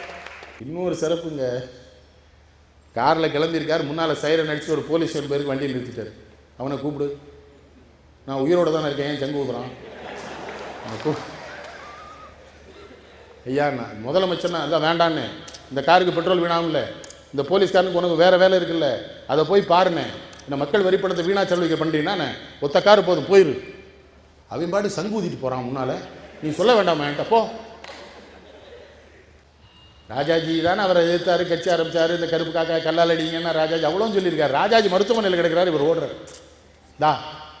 எல்லா மரியாதையும் செய்யணும், மரியாதை குறைஞ்சிடக்கூடாது, அவருக்கு எல்லாம் செஞ்சிடணும், சரியா செய்யுங்க. இறந்துட்டார், அந்த இறுதி உருவத்துக்கு சரியா பண்ணு சரியா பண்ணுங்கிறார், பயப்படுறாரு. சரியா பண்ணு. பெரியார் உங்களை ஏன் ஆதரிக்கிறார்னு கேட்குறான். தெரியாதுன்னு அந்த ஆள் ஆதரிச்சுக்கிறார், என்ன உனக்கு சொல்கிறாங்கிறார். அவர் ஆதரிக்கிறார், நான் ஒன்றும் கேட்கல. பெரியாருக்கு என்னன்னா, ஒரு ஏழை வந்திருக்கிறான், ஒரு சாதாரண குடும்பத்திலிருந்து வந்திருக்கான், ஒடுக்கப்பட்ட ஒரு இனத்திலிருந்து, மறந்துடாதீங்க, தாழ்த்தப்பட்டவர்களுக்கும் கீழே தள்ளி வைக்கப்பட்ட ஒரு இனத்தில் பிறந்தவன் ஒரு உயரிய இடத்திற்கு வந்திருக்கிறான். பெரியாருக்கு மாதிரி அவன் இருக்கட்டும், பச்சை தமிழன். யாரு பெரியார்? பெரிய தலைவனுக்கு விழா, பொதிகைக்கு நன்றி. ஏன்னா இதெல்லாம் இது பதிவாயிரும், 108 நாடுகளுக்கு தெரியும். 108 நாடுகளில் இருக்கிற தமிழர்கள், இந்தியர்கள் அவரை பற்றி தெரிஞ்சுக்கிடுவாங்க. அவரை உயிரோடு எரிக்கவே முயன்றாங்க டெல்லியில். அப்போ கூட அவரை பாருங்க, அந்த சமையல்காரர் போய் ஓடினுங்க, இந்தா ஏன் ஓடணும்னே, அவன் என்ன தீ வச்சு வரட்டுமேங்கிறார். இந்த கிராமம் டவுன் சைட்னா 8 தெரு தாண்டி ஓடிடுவான். இந்த கிராமத்திலே பிறந்து வளர்ந்து இந்த தீயெல்லாம் பயப்பட மாட்டாங்க, என்னதான் வரும் பார்த்துருவோம். ஏன்னா சிவகாய் அவர் ஊரில் மாரியம்மன் கோயில் பண்டிகையில் சின்ன வயசில் யானை சங்கிலி எடுத்துட்டு ஓடிடுது, ஊரே ஓடி இருக்கு. இவர் மட்டும்தான் நின்று அந்த சங்கிலி தூக்கி இந்த யானை மேலே போட்டு யானை நிறுத்திட்டார், பயப்படாம. எதையும் கண்டு அஞ்சாததுக்கு ஒரு அறிவு வேணும், அது மறந்துடாங்க. அஞ்சாமல் இருப்பது ஒன்றும் பேர், அஞ்சுவது அஞ்சாமை பேதமைன்னு சொல்லுது தமிழ். எதற்கு அஞ்சனமோ அதற்கு அஞ்சனும், சிலதுக்கு அஞ்சவே கூடாது. ஒரு உன்னதமான தலைவனை நினைவு கூற மதுரை சரியான இடம். ஏன்னா இங்கே தான் முதல்ல தாழ்த்தப்பட்டவர்கள் கோயிலுக்குள்ளே போனாங்க. இந்த தாழ்த்தப்பட்டவர்களுக்கு நிகழ்ந்த கொடுமையை தீர்க்க வைக்கத்தில் தந்தை பெரியார் போகிறவர்கள், அவரோட இவர் காமராஜர் அந்த போராட்டத்தில் கலந்து கொண்ட ஒரு வரலாறு படித்தவர்களுக்கு தெரியும். அது இங்கேயும் நடக்குது. அதனால் மதுரை நான் தேர்ந்தெடுத்தேன். புதியில் கேட்டேன், இங்கே நடத்துவோம் என்ன, அவங்க ஒத்துக்கிட்டாங்க. ரொம்ப மகிழ்ச்சி உங்கள் அனைவரையும் சந்தித்ததிலே. இப்பொழுது பட்டிமன்றம் துவங்குகிறது. அந்த உத்தமமான தலைவரை குறித்து சிந்திக்க கூடியிருக்கிறோம். அவர் செய்தது நிறைய, ஆனால் எதிலே அவர் சிறந்து விளங்கினார், எது அவருடைய நிலைக்கு புகழுக்கு காரணமாக இருக்கிறது என்பது குறித்து சிந்திப்பதற்காக சிறந்த அறிஞர் பெருமக்கள், கல்வி புரட்சி தான் என்கிற அணிக்கு என் அருமை சகோதரி புனிதாயகம் நீண்ட நாட்களாக மேடையில் பேசிக் கொண்டிருக்கிற சகோதரி, அடுத்து திருமதி அம்பிகா, அடுத்து உமா மகேஸ்வரி, 3 பெண்களைத்தான் கல்வி குறித்து பேச வைக்க வேண்டும் என்று நான் ஆசைப்படுகிறேன். தொழில், நான் ஏன் பெண்களை பேச வைக்க வேண்டும் என்று ஆசைப்பட்டேன் என்பதற்கு காரணம் இருக்கிறது. யாருக்கு கல்வி தந்தால் எதிர்கால சமூகம் முன்னேறும் என்று காமராஜர் நினைத்தாரோ அவர்கள் அது குறித்து பேச வேண்டும். ஆண்கள் சோம்பி இருந்தார் இழந்தால் அந்த நாடு உருப்படாது என்பதற்காகத்தான் தொழில் வளர்ச்சியை ஆண்களிடம் ஒப்படைத்தேன். அவர்கள் அது குறித்து பேசட்டும். சிற்பி ரகுநாதன் மிகச்சிறந்த பேச்சாளர், பேராசிரியர் மணி நல்ல சிந்தனையாளர், பேராசிரியர் சங்கர் நாராயணனும் நல்ல சிந்தனையாளர்கள். நான் ஏன் இதிலே நடுவராக இருக்கிறேன் என்றால், படிக்காதவன் தான் இதற்கு நடுவராக இருக்க வேண்டும் என்று பொதிகை நிறுவனம் விரும்பியதனாலே தான் படித்தவர்கள் அனைவரையும் பேச வைத்துவிட்டு படிக்காதவன் நடுவராக இருக்கிறேன் என்று சொல்லி, பெருந்தலைவர் காமராஜர் நிலைத்த புகழுக்கு காரணம் கல்வி புரட்சியே என்கிற அணியின் தலைவர் பாராட்டுதலுக்குரிய திருமதி புனிதா ஏகாம்பரம் அவர்களை, அவருடைய செய்திகளை எடுத்து வைத்தார்கள், வாதங்களை அல்ல. அருமைக்குரிய நடுவர் அவர்களே, புரட்சி என்றால் என்ன? இந்த புரட்சி என்கின்ற சொல்லையே முதலில் தன்னுடைய கவிதையில் வைத்து இந்த பார்ப்புகழ நிலைத்து நிற்குமாறு பாடியவன் முண்டாசு கவிஞன் பாரதி. அதுவும் எப்பொழுது என்றால், மிகப்பெரிய தேசமாக கருதப்படக்கூடிய ரஷ்யாவில் நடந்த புரட்சியை பார்த்துவிட்டு ஜார் மன்னனுடைய கொடுங்கோல் ஆட்சி வீழ்ச்சி அடைந்ததை கண்டு மகிழ்ந்து பாடுகிறான். மா காளி பராசக்தி கடைக்கண் வைத்தால் அங்கே பார், ஆகா என்று எழுந்தது பார் யுக புரட்சி என்றான். ஆக ஒரு கொடுங்கோல் ஆட்சியினுடைய வீழ்ச்சியை கண்டு அங்கே எழுந்த எழுச்சியை கண்டு சொல்லப்பட்ட வார்த்தை புரட்சி என்பது. ஆனால் வளர்ச்சி என்பது இருக்கக்கூடிய ஒன்று மேலும் மேலும் வளர்வதற்காக சொல்லப்படக்கூடிய சொல்லாக அந்த வளர்ச்சி என்ற சொல்லை பயன்படுத்துகிறோம். எல்லாவற்றையும் இழிந்தனவற்றையெல்லாம் தள்ளி, குப்பைகள் எல்லாம் தள்ளி, தீமைகளை எல்லாம் ஒதுக்கி தள்ளிவிட்டு வரக்கூடிய மாற்றம்தான் புரட்சி என்பது.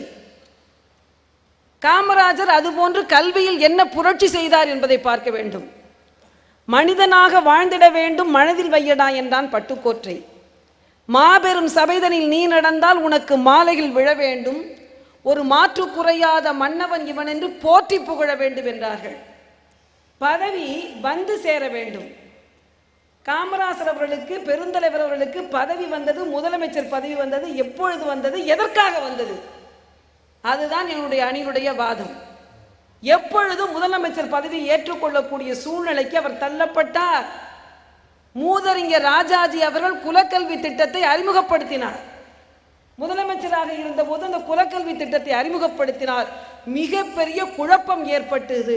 அனைத்து கட்சிகளும் எதிரணியிலே சேர்ந்து ஒன்று சேர நின்று அவரை எதிர்த்து பேசின. இந்த குலக்கல்வி முறையை உடனடியாக வாபஸ் பெற வேண்டும், இந்த திட்டத்தை அடியோடு ஒதுக்கிவிட வேண்டும், ஏற்றுக்கொள்ளக்கூடாது என்று எல்லோரும் ஓர் அணியில் நின்று உரக்க பேசினார்கள், எதிர்த்தார்கள். அந்த கட்சிக்குள்ளேயே இருந்து தன்னுடைய மிகப்பெரிய ஆவேச குரலை நேர்மையான முறையில், கண்ணியமான முறையில் உடைத்து தள்ள வேண்டும் என்பதற்காக போர் குரல் எழுப்பி வாதம் செய்தவர் பெருந்தலைவர் அருமைக்குரிய காமராசர் அவர்கள். படித்தவர்களாக இருக்கக்கூடிய ஒரு வர்க்கம் மட்டுமே படித்துக் கொண்டிருந்தது. ஆனால் அந்த கல்வி எல்லோருக்கும் போக வேண்டும் என்பதற்காக என்ன செய்தார் இந்த மனிதர்? புரட்சியாக என்ன செய்தார்? அதை சிந்தித்து பார்க்க வேண்டும். வேறு எதுவுமே செய்யல. குலக்கல்வி முறையை ஒழிப்பதற்காக வந்தார். அருமையாக நடுவர் அவர்களை சொன்னீர்கள், பச்சை தமிழர் என்று பெரியார் வர்ணித்தார் என்றால் எப்பொழுது, எந்த சூழ்நிலை அந்த பட்டத்தை அவருக்கு தந்தார் தெரியுமா? எதிரில் இருந்தாலும் கூட மிக அருமையாக பெரியார் சொன்ன வார்த்தை, இந்த பட்டம் எதற்காக என்றால் குலக்கல்வி முறையை எதிர்த்து அருமையாக அந்த திட்டத்தை வாபஸ் பெறுவதற்காக முதலமைச்சர் பதவியை இவர் ஏற்றுக்கொண்டு முதலாக ஏற்றுக்கொண்டவுடன் செய்ததே அந்த குலக்கல்வி முறை திட்டத்தை ஒழித்ததுதான். அதற்காகத்தான் பார்த்து அந்த ஈரோட்டு தந்தை பகுத்தறிவு பகலவன் பச்சை தமிழன் என்று பாராட்டினான் என்றால், கல்வியில் புரட்சியை செய்த தமிழன், தமிழன் என்று சொல்லடா, தலை நிமிர்ந்து நில்லடா, செய்த தமிழன், சொன்ன தமிழ், கல்வியில் புரட்சி. அடுத்தாற் போல் பாருங்கள், படித்த வர்க்கம் படித்துக்கொண்டே இருந்தது. ஆனால் படிக்காதவன் கடைக்கோடி மனிதனும் சென்று படிக்க வேண்டும். அதற்காக என்ன செய்தார்? அதற்கு முன்னால் இருந்தவர்கள் செய்த மிகப்பெரிய தவறு, இருந்து கொண்டிருந்த படித்துக் கொண்டிருந்த கல்வி கூடங்களை 30,000 ஆரம்ப பள்ளிக்கூடங்களாம் இழுத்து மூடினார்கள் தங்களுடைய ஆட்சியில். இவர் முதலமைச்சர் பதவியை ஏற்றார், 30,000 பள்ளிக்கூடங்களை திறந்தார். இது கூட புரட்சின்னு சொல்ல முடியாது. சரி, செய்தார், தன்னுடைய பதவிக்கு வந்ததாக என்று இல்லை. அதை விட என்ன சிறப்பு என்றால், 30,000 பள்ளிக்கூடங்கள், மூடப்பட்ட பள்ளிக்கூடங்களை திறப்பதோடு மட்டுமில்லாமல் புதியதாக 60,000 பள்ளிக்கூடங்களை கிராமம் தோறும் சென்று கட்டினார். எதற்காக? 300 பேர் இருந்தால் போதும், எண்ணிக்கையில் வெறும் 300 பேர் இருந்தால் போதும். அந்த 300 பேர் இருந்தால் அந்த இடத்தில் கட்டாயம் ஒரு ஆரம்ப பள்ளிக்கூடம் வேண்டும். கல்வியில் புரட்சி வெடித்ததா இல்லையா என்பதா என்னுடைய கேள்வி. தொழில் வளர்ச்சி என்றால் சமுதாயம், நாடு, பொருளாதார வளர்ச்சி இல்லை என்று மறுக்கவில்லை. கல்வி கண் திறக்கப்பட வேண்டும். படிக்காத மேதை என்று சொன்னீர்களே, நீங்களே நான் சொன்னீர்கள். அந்த படிக்காத மேதை தான் படிக்காத படிப்பு பாமரனும் முனியப்பனும் கண்ணியப்பனும் படிக்க வேண்டும் என்பதற்காக இந்த நாட்டிலே மிக அருமையாக கல்வி புரட்சி செய்தார். தொழில் வளர்ச்சி கூட பணக்கார தட்டுக்கு, மேல்தட்டு வர்க்கத்திற்கு சென்று சேரக்கூடிய சூழல். கல்வி என்பது யார் வேண்டுமானால் படிக்க வேண்டும் என்பதற்காக அந்த குழந்தைகளுக்கு முதலிலே கல்வி அறிமுகப்படுத்துகிறார். அதுவும் ஏழை குழந்தைகள் படிக்க வர வேண்டும். வரக்கூடியவனை எப்படி ஈர்ப்பது, அவனுடைய பெற்றோர்களை எப்படி சமாளிப்பது? பெற்றோர்கள் சொல்கிறார்கள், குழந்தைய படிக்க அனுப்பிச்சுட்டா யார் பூவா போடுவா, யார் எங்களுக்கு சமைச்சு தருவா, யார் போய் பொருள் ஈட்டுவா, யார் போய் சம்பாதித்து கொண்டு வருவா என்று பெற்றோர்கள், ஏழை பெற்றோர்கள், ஒரு பொருளாதார நிலையில் தாழ்ச்சி உடையவர்கள் பேசக்கூடிய பேச்சை கேட்டுவிட்டு அந்த குழந்தையினுடைய பொருளாதார வளர்ச்சி மேம்பட வேண்டும், ஆனால் கல்வியும் போய் கல்வி கண் திறக்கப்பட வேண்டும் என்பதற்காக முதலில் இலவச கல்வி திட்டத்தை அறிமுகப்படுத்தினார். அதில் எப்படி புரட்சி என்றால், அதற்கு முன்னால் வரை, இவர் முதலமைச்சர் பதவி ஏற்பதற்கு முன்னால் வரை 5வது வகுப்பு வரை மட்டுமே இலவச கல்வி இருந்தது. 6வதிலிருந்து ஏழை மாணவர்களுக்கு மட்டும், 6லிருந்து 8 வகுப்பு படிக்கக்கூடிய ஏழை மாணவர்கள் மட்டும் இலவச வகுப்பு. ஆனால் அந்த இலவச கல்வி கூட எப்படி என்றால், அந்த ஏழை மாணவர்கள் தக்க தாசில்தாரிடமோ மற்றவரிடமோ சென்று அத்தாட்சி பெற்ற பிறகுதான் அந்த ஏழை மாணவனுக்கு அந்த சான்று வழங்கப்பட்டு இலவச கல்வி அளிக்கப்பட்டது. அப்படிப்பட்ட சாட்சி, அந்த அத்தாட்சி கிடைக்கவில்லை என்றால் அதை பெற்று கொண்டு வந்து பள்ளிக்கூடத்தில் சேர்ப்பிப்பதற்கு கூட இவனுக்கு அந்த நேரம் காலம் இடம் கொடுக்காதனால் நிறைய பிள்ளைகள் படிக்கவில்லை. அந்த வாய்ப்பு இருந்தது. ஆக ஏழை மாணவர்களும் சென்று படிக்கவில்லை. 8வது வகுப்பிலிருந்து அனைவருக்குமே அந்த கல்வி கட்டணத்துக்குரிய கல்வியாக இருந்தது. பாருங்கள், புரட்சி செய்தார். வந்து சேர்ந்தவுடன், பதவியில் சேர்ந்தவுடன் முதலில் இலவச கல்வி எல்லோருக்கும் கொடுக்கப்பட வேண்டும். பள்ளிக்கூடம் திறந்தாச்சு, இலவசமாக எல்லாவற்றையும் மாற்றி விட்டார். வந்து பிள்ளை நுழைஞ்சிட்டான். ஒவ்வொரு ஊரிலும் 300 பேர் இருக்கக்கூடிய இடத்துல இலவச கல்வி தந்தாச்சு. ஆரம்ப பள்ளி ஏற்கனவே இருக்கு, மேல்நிலை பள்ளி அது போல தொடக்க பள்ளியை விட வளர்ச்சி உடையதாக வந்துருச்சு. பையன் வந்தானா? வரல. எதற்காக உள்ளே நுழையவில்லை? இதுவரையிலும் கல்வி கூடத்திற்கு மழைக்கு கூட சென்று ஒதுங்காத என்னுடைய பிள்ளைகள் என்ன செய்தார்கள்? அங்கே உள்ளே நுழைந்த பிறகு மத்திய தர வர்க்கம், மேல்தட்டு மத்திய தர வர்க்கம், பணக்கார வர்க்கத்தை சார்ந்த பிள்ளைகள் படிக்கக்கூடிய அந்த இடத்திற்கு சென்று பார்த்தால் உடையில் மிகப்பெரிய மாற்றம் இருந்தது. என் சின்னஞ்சிறு பிள்ளைகள் கோவனாண்டிகளாக திரிந்த காட்சியை தான் நாம் பார்த்திருக்கிறோம். அந்த பிள்ளைகள் உள்ளே நுழைந்த பிறகு மிகப்பெரிய அழகான விலை உயர்ந்த கால்சராய்களையும் சட்டைகளையும் டிராயர்களையும் போட்டுக்கொண்டு இருக்கக்கூடிய காட்சியை பார்த்து இந்த பிள்ளைகள் நுழைய மறுத்தார்கள். அந்த மன உணர்வை படித்துக்கொண்டு, சைக்கலாஜிக்கல் அப்ரோச் என்று சொல்லுவோம் அல்லவா, உளவியலை படித்துக்கொண்டு இந்த பிள்ளை இந்த கல்விக்கூடத்துக்குள்ளே பள்ளிக்கூடத்திற்குள்ளே உள்ளே நுழைய வேண்டும் என்றால் அனைவருக்கும் ஒரே மாதிரியான சீருடை யூனிஃபார்ம் கொண்டு வர வேண்டும் என்று அதில் யூனிஃபார்மிட்டி கொண்டு வந்தார் அல்லவா, அதுதான் கல்வியின் புரட்சி. தொழில் வளர்ச்சி செய்ய முடியாத சாதனையை அனைவரும் அழகாக சொல்வானோ, ஆண்களோடு பெண்களும் சரி நிகர் சமானமாக வைப்போம் என்று பாரதி சொன்னான். ஆணுக்கும் பெண்ணுக்கும் அதுபோன்று ஏழையும் பணக்காரனும் சரி நிகர் சமானமாக மாற வேண்டும் என்றால் இலவச சீருடை. அந்த குழந்தைகளுக்கு சீருடையை அறிமுகப்படுத்துவதோடு மட்டுமல்லாமல் யூனிஃபார்ம் கொடுத்தாச்சு.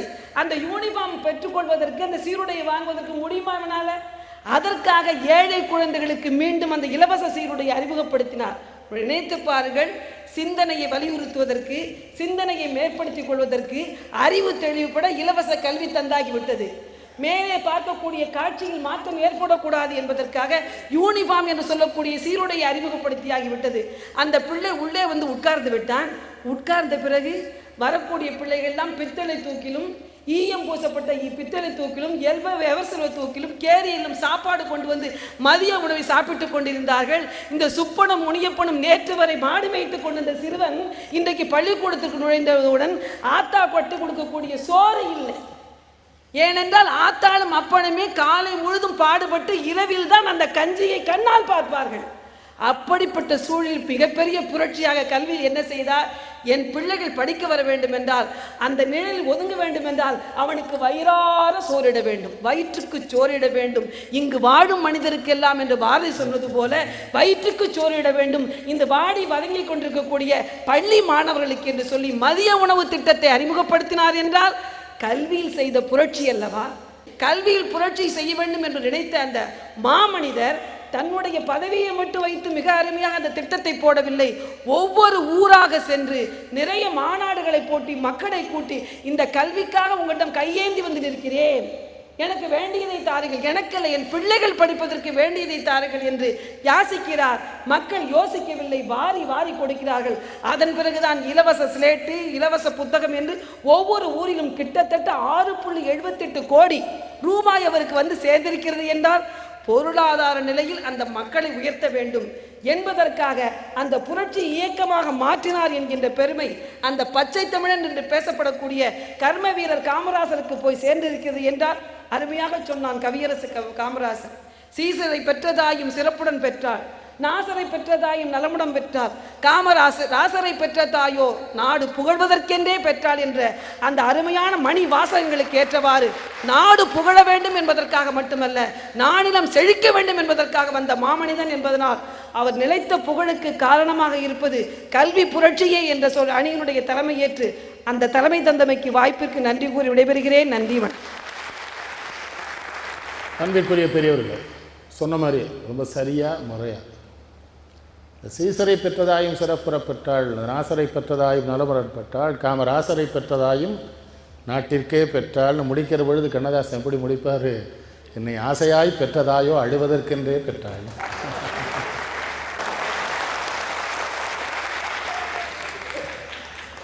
இல்லை, இன்னொரு செய்தி சொல்லிச்சு பாருங்க. அந்த பிள்ளை எவ்வளோ, நான் அறைக்குள்ளே சொல்லவே மாட்டேன். பட்டிமன்றத்தில் பேசணும், இன்னைக்கு தான் பேசுனேன். ஏன்னா பெரிய ஒரு விஷயம். எப்பா செய்தி மட்டும் சொல்லுங்கடா, வேற எதுவும் வேணாம். இது எப்படி கொண்டு வந்தது? புரட்சின்னா என்ன, வளர்ச்சின்னா?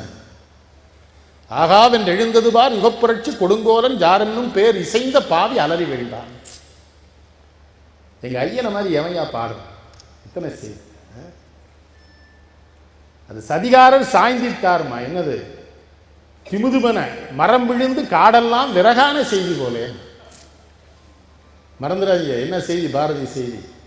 இதான் ஒரு சங்கடம் நம்மகிட்ட. அவனை சொல்லிட்டா எனக்கு அவன் மேலே இது என்ன பண்ணுறது, இளங்கோவை சொல்லிட்டு அங்கே போயிடும் மனசு. அவன் என்ன சொல்கிறான்? சில மரம் தான் நின்னா மரம், விழுந்தா மரம், மாறினா மரம். தேக்கா மரம்மா, நில தேக்கு, மேஜ தேக்கு, நாற்காலி தேக்கு, இல்லைன்னா கோங்கு, இப்படி ஏங்க மரம் சொல்லுவான். சில மரம் நின்னாதான் மரம், விழுந்தா விறகுங்கிறான். ஜாரை சுத்தி நின்னா பார்த்தியா, மரம் மாதிரி நின்னான். ஜாரு விழுந்தா இவனு விழுந்தா விறகாயிட்டாங்க. என்ன பண்ண, நம்ம நாட்டில் விறகு தான் அதிகம் இருக்குது.